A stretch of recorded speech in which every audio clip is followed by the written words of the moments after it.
Guys, pinapanood ko tong ano, nakakatakot eh. Yung sumala. Nakakatakot pala siya.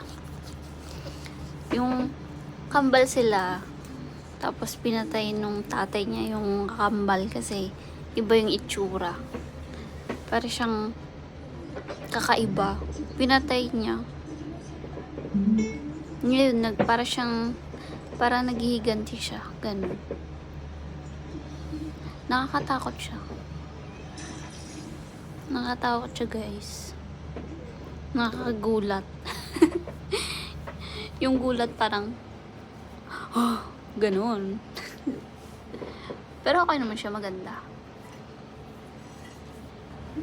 Try nyo siyang panoorin. Kasi, matatakot din kayo. Para dami-dami tayo, guys. Dami-dami tayong matakot.